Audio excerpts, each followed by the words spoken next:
Brimstone is a 2016 Western thriller that is currently streaming on Showtime.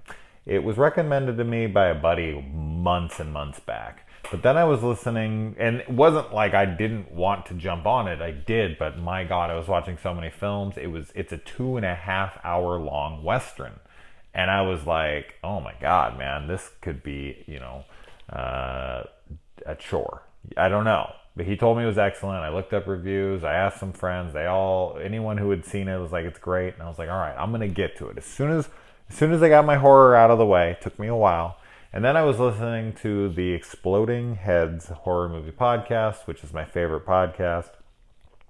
And Dave Z over there said that it was his favorite film of 2016. And that was like, okay, I'm getting to this thing the second I get off of my horror movie kick, which I'm off of at the moment.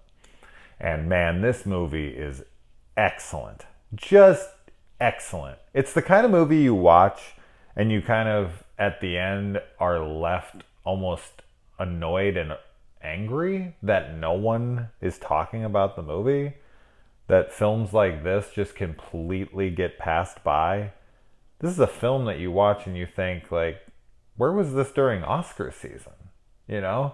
It's so well shot, it's so well acted, it's so well written, it's so well structured. It's kind of got the Quentin Tarantino thing going on as far as the non-linear construction of the plot.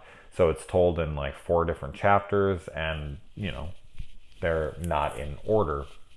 But that reveals the story in a very, very interesting way to get you more and more invested. And you start to learn things from, before that you start to understand what's all going on. And what this movie is about, it's hard to get into it without a ton of spoilers. But if you want to avoid a plot synopsis, spoilers, whatever, if you're into Westerns and you haven't seen this yet, it's awesome. Now, is it horror? No, not really. I can see the argument, seeing as how Dave Z put it as #1 horror movie of the year.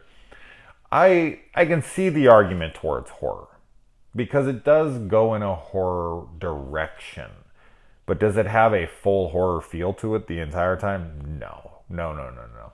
It plays out more like a drama thriller that is set in, the 1800s during the Western times of America.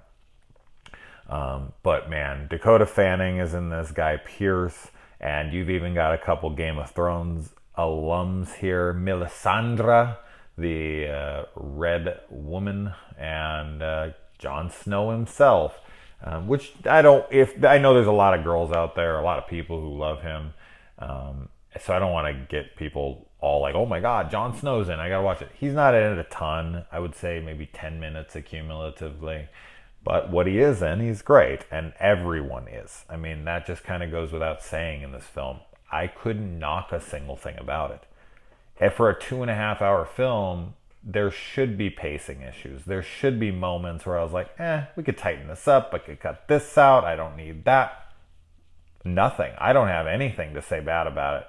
It's one of those kinds of films where if I didn't give it like a 10 out of 10 or something, I would be like, but why? You know what I mean? That's what's always so hard about rating things, is when you get down to it, it's like, well, if you can't find a single fucking thing wrong with the movie, if you can't find really any flaw in it, isn't it a 10 out of 10? And if that's the case, then I would have to give this film a perfect score because I genuinely couldn't find anything wrong with it. I thought it was excellent on all fronts. It looks great. The story is great and intriguing and interesting and always tense, and you're always wondering what's happening next. The performances are all fantastic. Guy Pearce never gets enough fucking credit for what he does. My God, every time I've ever seen Guy Pearce in anything, he's amazing. I've been saying that for years. He is just one of those guys that gives amazing performances in really great movies, a lot, and he's just always kind of stayed under the radar. he's not alone. There's plenty of others as well.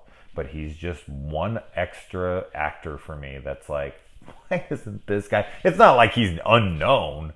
I mean, I've seen him in tons of cool stuff, don't get me wrong. It's just he's never a name that gets thrown into the big actors because he just isn't that popular. And I honestly don't know why, because he's a really good looking guy. He's, a leading man in a lot of different things. He's a fantastic actor. So it's a shame there. Dakota Fanning is excellent in this. I will say, I mean, what makes Dakota's Fanning,